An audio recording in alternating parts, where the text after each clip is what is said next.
It was a Wednesday night, and Dana was sitting on the couch with her laptop, laughing at something on the screen. Normally, I wouldn't have thought twice about it, but she'd been on her laptop a lot lately. Always sitting in the corner of the living room, with her screen angled just enough so I couldn't see. "What you looking at?" I asked casually, plopping down beside her. She flinched like full-on jumped and quickly closed her laptop. "Just work stuff," she said, flashing me this tight, awkward smile. "Okay. Weird. Didn't sound like work," I joked. She rolled her eyes and got up, taking her laptop with her. "I'm going to bed," she said, brushing past me. Something about the way she acted stuck with me. Dana's not usually jumpy, and she definitely doesn't leave the room when she's annoyed. The next day, I couldn't stop thinking about it. Call me paranoid, but I felt like there was something she wasn't telling me. So when she left for work that morning, I checked the browser history on our shared desktop computer. Nothing. The history had been cleared.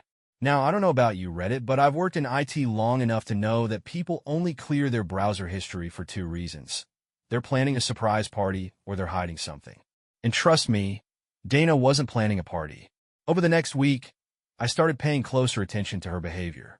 She was spending more time at the college, saying she needed to help with student registration or faculty meetings. Every time I asked if she'd be home for dinner, she'd have some vague excuse about how she might run late. Her phone was glued to her hand, and she'd always angle the screen away from me when she got a text. I didn't want to jump to conclusions, but my gut was screaming that something was off. And then came the red dress. Dana's never been one to dress up unless it's for a special occasion, but last Friday, she came downstairs wearing this tight red dress that I'd never seen before. "Wow," I said, raising an eyebrow. "What's the occasion?" "Dinner with the faculty," she said, grabbing her purse. "We're celebrating the end of the semester." "At a steakhouse?" I asked, glancing at her outfit. "You look like you're going clubbing." She laughed, but it sounded forced. "Stop being dramatic. It's just a nice dinner." I didn't say anything else, but as soon as she walked out the door, I felt my stomach drop. Something was definitely going on. That night, she came home around midnight, smelling like perfume and whiskey. "How was dinner?" I asked, keeping my tone light. She shrugged, kicking off her heels. "Fine. Nothing exciting." I wanted to press her for details, but I didn't want to seem controlling. So instead, I let it slide. But the next morning, I couldn't ignore the nagging feeling that something wasn't right. When Dana went out to run errands, I checked her laptop, and that's when I found it. An email from someone named Drive W. It wasn't the kind of email you'd send to a colleague. "I can't stop thinking about last night. You looked incredible in that dress. Let's meet again soon. Same place?" My hands shook as I read it. Dr. Vu, a math professor at the college. I didn't want to believe it, but the evidence was right there in black and white. Dana wasn't just working late. She wasn't just going to faculty dinners. She was cheating on me. At first, I didn't know what to do. I felt like someone had punched me in the gut. My head was spinning, and all I could think was, how long has this been going on? I didn't confront her right away. Instead, I decided to gather more evidence. I started keeping a closer eye on her schedule, checking her emails when she wasn't home, and even following her once or twice when she said she was going to meet with faculty. That's when I found out about the hotel. Last Wednesday, Dana said she had a late meeting at the college. But when I followed her car, she didn't go to the college. She went to a hotel downtown. I watched from my car as she walked inside, wearing another dress I'd never seen before. My chest felt like it was going to explode. She stayed inside for 2 hours. When she finally came out, she wasn't alone. Dr. Vu. My blood boiled as I watched them laugh and chat like they didn't have a care in the world. Like they weren't destroying everything we'd built together. I wanted to storm out of the car and confront them right then and there, but I knew that wouldn't accomplish anything. So I stayed put, gripping the steering wheel so hard my knuckles turned white. When Dana got home that night, she acted like everything was normal. "Hey," she said, kicking off her shoes. "How was your day?" "Fine," I said shortly, trying to keep my voice steady. She didn't seem to notice. Now I'm sitting here, writing this post because I don't know what to do next. Do I confront her? Do I gather more evidence? Do I lawyer up and start preparing for divorce? I feel like my entire life is falling apart, and I don't know how to stop it. After seeing Dana with Drive W at the hotel, I decided I needed more evidence before I confronted her. A few of you suggested I hire a private investigator, and honestly, I considered it. But part of me wanted to handle this on my own. Maybe it was pride, or maybe I just didn't want to involve a stranger in my personal disaster. Instead, I became my own PI. First, I started keeping track of Dana's schedule. She's a creature of habit, so it wasn't hard to predict when she'd work late or have a faculty meeting. But I started noticing something strange. Her excuses weren't always consistent. One night, she said she was staying late to help a student with a project. But when I checked the college's website the next day, there was no record of her being on campus. Another time, she claimed she was meeting a group of colleagues for drinks, but when I casually asked one of her co-workers about it later, they looked confused and said, "I didn't know Dana went out with us." The lies were stacking up, and I felt like I was living with a stranger. Then, I found the burner phone. Let me back up. Dana's been acting super protective of her phone lately, always keeping it on her or flipping it face down when I'm around. I thought about snooping, but her lock screen passcode changed after my first attempt to check her messages. Then last Friday, while she was in the shower, I noticed her purse sitting on the counter. I don't know what made me look, but I opened it and found a cheap flip phone buried at the bottom. I felt like my heart stopped. Who even uses flip phones anymore? And why would she have one? I turned it on, my hands trembling, and found exactly what I was afraid of. Texts. Dozens of them. Can't wait to see you again. Tonight. You drive me crazy. That dress was perfect. Meet me at the hotel. Same room as last time. The sender's name? Just M. I stared at the screen, my mind racing. M couldn't be Drive W, right? His name is Nathan. Shouldn't it be in? Unless there was someone else. The thought made my stomach turn. Was Dana cheating on me with more than one person? Was I the punchline to some cruel joke I didn't understand? I copied the text and put the phone back where I found it, my hands shaking the entire time. The next morning, Dana acted like everything was normal. She kissed me on the cheek, made coffee, and even asked if I wanted to go to brunch with her and the kids. I said no. I couldn't even look at her. Instead, I went for a drive to clear my head. But no matter how far I drove, I couldn't escape the image of those texts. Who was M? And how deep did this rabbit hole go? That night, I decided to follow her again. Dana left around 7 p.m., saying she was going to help set up for an event at the college. I tailed her car, keeping my distance as she drove across town. But she didn't go to the college. She didn't go to the hotel, either. She went to a house. It was a modest two-story place in a quiet neighborhood. I parked a few houses down and watched as Dana knocked on the door. A man opened it, a man I didn't recognize. They hugged, and he pulled her inside. I felt like I was going to be sick. Who was this guy? And why the hell was my wife in his house? I sat in my car for almost an hour, debating whether to knock on the door or just drive away. Finally, I decided to wait. If she wasn't home by midnight, I'd confront her. At 11:45, she came out, her hair slightly disheveled and a smug smile on her face. She didn't see me as she got in her car and drove off. When she got home, I was sitting in the living room, waiting for her. How was the event? I asked casually. She froze, her hand tightening on her purse strap. It was fine, she said, her voice a little too high-pitched. Good, I said, leaning back in my chair. I'm glad you had fun. The look on her face told me everything I needed to know. She was lying. Again. That night, I couldn't sleep. I kept replaying everything in my mind. The texts, the hotel, the mysterious man in the house. None of it made sense. Was she cheating on me with Drive W? Or M? Or both? The next day, I decided to do something I never thought I'd do. I called Drive W. I didn't tell him who I was at first. I pretended to be a prospective student, asking about his office hours and availability. He sounded professional, even polite, but there was something about his tone that rubbed me the wrong way. Finally, I said, "Actually, I have one more question. Do you know Dana Parker?" There was a pause. A long one. "Yes," he said finally. "Why do you ask?" "Just curious," I said, my voice tight. He hesitated, then added, "Dana and I work together sometimes." "Why?" His tone had shifted, nervous, guarded. I didn't push further, but the way he reacted told me everything I needed to know. He was hiding something. Do I confront Dana? Do I confront Doctor? Do I try to figure out who the hell him is? I feel like I'm unraveling. Found a burner phone in my wife's purse with text from someone named M. She's lying about everything, and now I think there might be more than one person involved. I was torn between confronting Dana and digging deeper into this mess. I knew I couldn't let it sit much longer. I was losing sleep, snapping at my kids, and barely holding it together at work. But every time I thought about confronting her, something stopped me. I wasn't ready. Not yet. Instead, I decided to focus on M. The burner phone texts were still eating at me, and I couldn't get the image of Dana walking out of that random house out of my head. Who the hell was the guy? And why was she lying about him? I started with a reverse address search for the house she went to. The owner's name came up as Michael Trent. M. At first, I didn't recognize the name, but after some social media digging, it hit me. Michael Trent was one of Dana's old college friends. She used to talk about him occasionally, always in a casual way, like he was just someone from her past. But clearly, he wasn't just in her past anymore. I kept digging and found Michael's Instagram. His profile was mostly pictures of hiking trips and food, but one post stopped me cold. It was from 2 months ago, a picture of Michael and Dana at a brewery, laughing together. The caption read, "Old friends are the best friends." My blood boiled as I stared at the screen. She never mentioned this. Not once.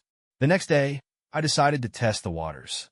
Over dinner, I casually asked, "Hey, do you still talk to anyone from college?" Dana froze for half a second, just long enough for me to notice, before shaking her head. "Not really," she said, her tone dismissive. "Lie. Not even Michael Trent?" I pressed, keeping my voice light. Her fork paused midair, and she looked at me with a carefully neutral expression. "Why would you ask about him?" "I saw his name on a Facebook post," I lied. "Just curious." She shrugged, her face a little too blank. "I haven't talked to him in years." Another lie. That was the moment I knew I couldn't wait any longer. I had to confront her. That night, after the kids went to bed, I sat Dana down in the living room. "We need to talk," I said, my voice steady. Her face immediately shifted into that guarded expression I was starting to hate. "About what?" "About where you've been," I said, "and who you've been with." Her eyes widened, and she shook her head. "What are you talking about?" "Don't," I snapped. "Don't play dumb, Dana. I know you've been lying to me. I know about the hotel. I know about the burner phone. And I know about Michael Trent." Her face went pale, and for a moment I thought she might come clean. But then she laughed, a bitter, forced laugh. "You're paranoid," she said. "Paranoid?" I repeated, my voice rising. "You've been sneaking around for months, lying to my face, and you think I'm paranoid?" "I'm not sneaking around," she said, her voice defensive. "Michael and I are just friends. That's all." "Friends?" I barked out a laugh. "You expect me to believe that? Friends don't meet at hotels, Dana. Friends don't send texts like 'can't wait to see you again.'" Her eyes filled with tears, but I wasn't buying it. "Tell me the truth," I demanded. "How long has this been going on?" "There's nothing to tell," she said, her voice trembling. "Michael and I." "What about Drive W?" I interrupted. Her head snapped up, and her expression shifted. Shock, panic, guilt. "Gotcha. What does Nathan have to do with this?" she asked, her voice shaky. "You tell me," I said coldly. "You've been spending a lot of time with him lately. And I saw the emails, Dana. I know about the dress. The hotel." Her tears spilled over as she shook her head. "Ethan, it's not what you think," she said. "Then explain it to me," I snapped. She hesitated, her hands trembling. "Nathan and we've been working on a project together," she said finally. "That's all. The emails were just jokes." "Jokes?" I repeated, my voice dripping with disbelief. She nodded quickly, her tears falling harder. "I swear, Ethan, it's nothing serious. I was just trying to help him out." I stared at her, my chest tight with anger and disbelief. "Do you really think I'm that stupid?" I asked. She didn't answer. The silence between us was deafening. Finally, I stood and walked out of the room. I couldn't look at her anymore. The next morning, I decided to confront Nathan directly. I drove to the college and waited outside his office. When he finally appeared, I blocked his path. "Ethan Parker," I said, my voice cold. Nathan frowned, his confusion clear. "Can I help you?" "You can start by explaining what's been going on with my wife," I said. His face paled, and he glanced around nervously. "I don't know what you're talking about," he said quickly. "Don't lie to me," I snapped. "I've seen the emails. I've seen the texts. Just admit it." He hesitated, his eyes darting away. "I didn't mean for it to happen," he said finally, his voice low. It just happened. I clenched my fists, my anger boiling over. How long? I demanded. Since the faculty retreat, he admitted. But it's over now. I swear. His words hit me like a punch to the gut. The faculty retreat was 6 months ago. 6 months of lies. 6 months of betrayal. But something about his tone didn't sit right with me. Is it just you? I asked, my voice sharp. Nathan hesitated, his expression shifting. What do you mean? He asked carefully. Is there anyone else? I pressed. For a moment, he didn't answer. Then he said the last thing I expected. You should ask Michael Trent. My stomach dropped. Michael. So it was both of them. I left the college, my mind racing. This wasn't just an affair. This was a web of lies, and I was trapped in the middle of it. After my confrontation with Nathan, I couldn't get his words out of my head. You should ask Michael Trent. That smug, guarded look on his face when he said it. It made my skin crawl. I didn't know what to believe anymore. Was Michael involved in the affair? Was Nathan just trying to deflect blame? Or was this some twisted game they were both playing?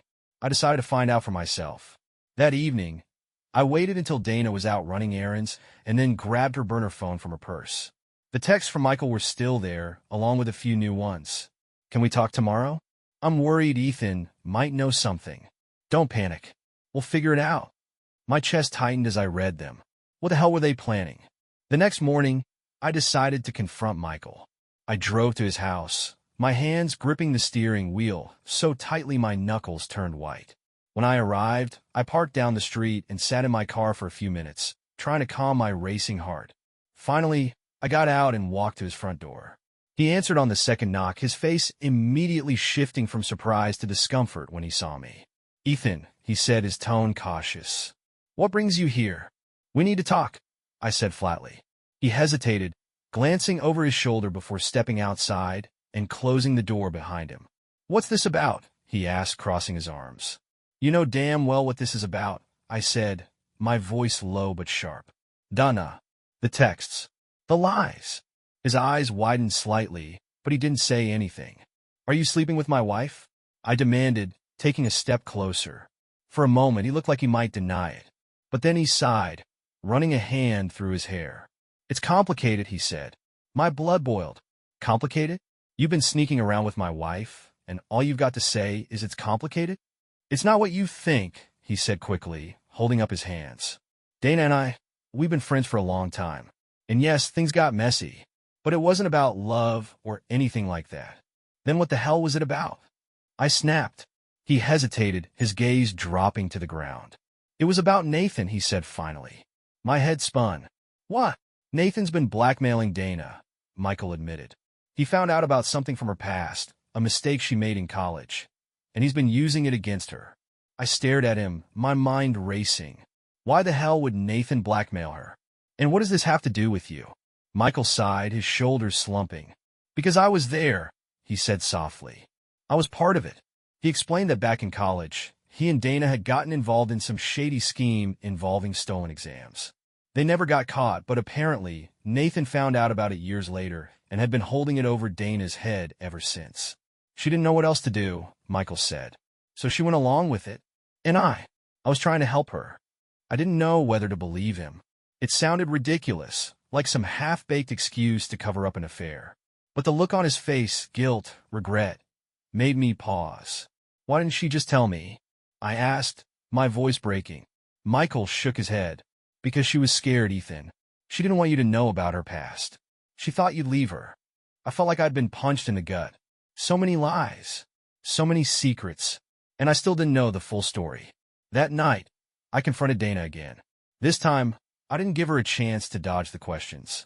I talked to Michael, I said as soon as she walked in the door. Her face went pale. What? He told me everything, I said. About Nathan. About the exams. About how you've been lying to me for months. Her eyes filled with tears, and she sank into a chair, her hands trembling. I didn't know how to tell you, she said softly. I thought I could fix it on my own. Fix what? I demanded. By sneaking around with Michael? By meeting Nathan at hotels? She shook her head, her tears falling. It wasn't like that, Ethan. I swear. I wasn't having an affair with Nathan. Her words stopped me cold. What? I asked, my voice barely above a whisper. I wasn't sleeping with Nathan, she said, her voice trembling. I was meeting him because he was threatening to go public with everything. I was trying to keep him quiet. I didn't know what to believe. Her words felt sincere, but the mountain of lies between us made it impossible to trust her. Why didn't you just tell me? I asked, my voice breaking. Because I was scared, she said, her tears spilling over. I thought you'd hate me. I thought you'd leave me. The room fell silent, the weight of her confession pressing down on both of us. For the first time in weeks, I saw something in her I hadn't seen before. Fear. Real, raw fear. But was it fear of losing me? Or fear of losing her secrets? After Dana's confession about Nathan's blackmail, I spent the next few days walking on eggshells. I didn't know what to believe anymore. Was she telling the truth? Was this just another layer of manipulation? Michael's story and Dana's confession lined up in some ways, but there were still too many gaps. Too many questions. The biggest one. If Dana wasn't sleeping with Nathan, who was M? I decided to find out. That evening, while Dana was upstairs, I grabbed the burner phone from her purse. There were no new texts from Michael, but there was one from M. We need to talk. He's getting too close. My chest tightened as I read it. Who the hell was this? The next morning, I called Michael. I need to ask you something, I said, skipping the pleasantries. Do you know who M is? There was a long pause on the other end of the line. Ethan, I don't think you want to know, Michael said finally. Don't play games with me, I snapped. Just tell me. He sighed. It's Marcus, he said. Marcus who? Marcus Kane, Dana's boss. I felt like the ground had been ripped out from under me. Marcus Kane was the dean of the college, a man I'd met several times at faculty events, a man I'd had beers with at barbecues, a man who'd been sleeping with my wife. I hung up on Michael without another word. I couldn't breathe. I couldn't think. How many people were involved in this? How many layers of betrayal was I supposed to endure? I didn't confront Dana right away. Instead, I decided to confront Marcus. The next day, I waited outside his office. When he finally appeared, his smile faltered when he saw me. Ethan, he said, his tone cautious. What are you doing here? We need to talk, I said, stepping closer. His eyes darted around the hallway. This isn't the place, he said. Let's go somewhere private. We ended up in a small conference room down the hall. I didn't waste any time. Are you sleeping with my wife? I demanded, my voice low but sharp. Marcus's face went pale. What? He stammered. You heard me, I said. Are you sleeping with my wife? He hesitated, his hands fidgeting nervously. It's not what you think, he said finally. Then tell me what it is, I snapped. He sighed, running a hand through his hair. Dana and we've been close, he admitted. But it's not about love or anything like that. It's complicated. Complicated. That word again. What the hell does that mean? I demanded. Marcus hesitated, then said something that made my blood run cold. It's about the money. The money? What money? I asked, my voice trembling. Marcus sighed again, leaning against the table. The college has been under financial strain for years, he said. Dana came to me with an idea to help fix it. She said she had connections, people who could help funnel donations. And you slept with her for that? I spat. No, he said quickly. That wasn't part of the deal. But things escalated. Lines got blurred. I stared at him, my chest tight with anger and disgust. You're a piece of garbage, I said finally, my voice trembling. And I hope you rot in hell. Then I walked out, slamming the door behind me. When I got home, Dana was waiting for me, her face pale and her eyes rimmed with red. You talked to Marcus, she said softly. Yeah, I said coldly. I did, and he told me everything. Her tears spilled over, and she sank into a chair.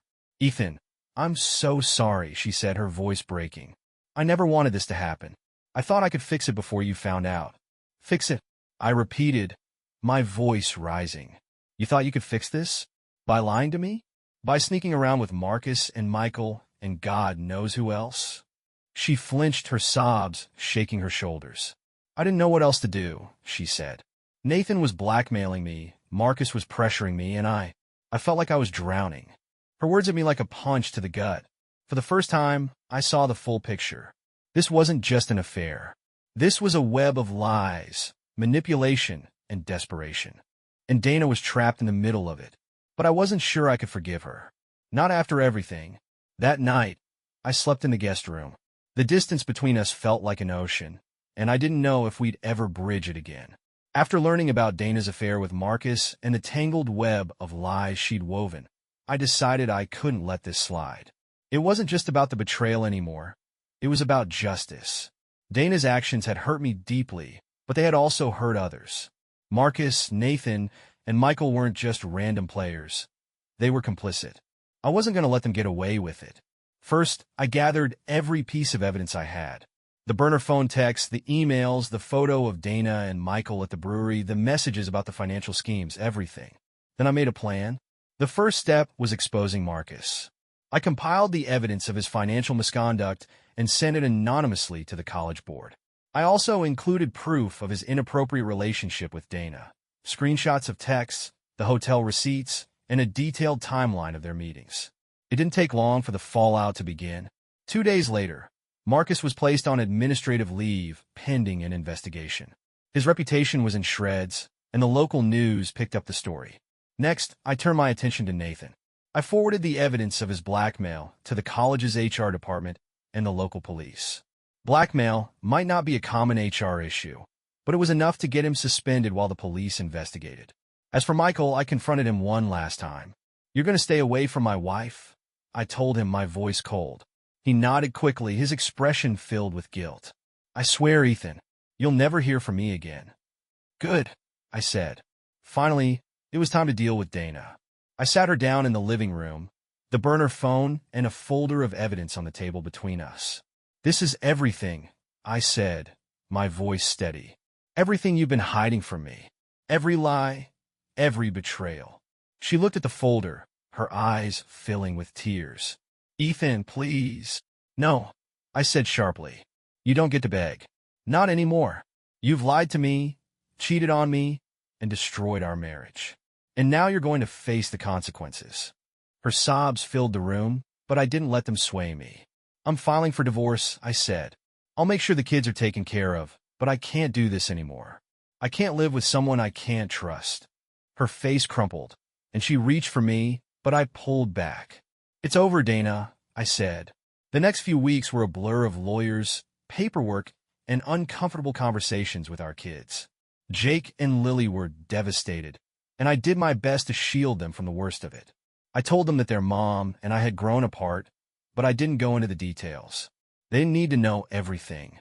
As for Dana, she moved out and went to stay with her sister. I heard through the grapevine that she'd been let go from her job, partly because of the scandals and partly because Marcus's downfall had cast a shadow over her as well. For a while, I thought I'd feel satisfaction.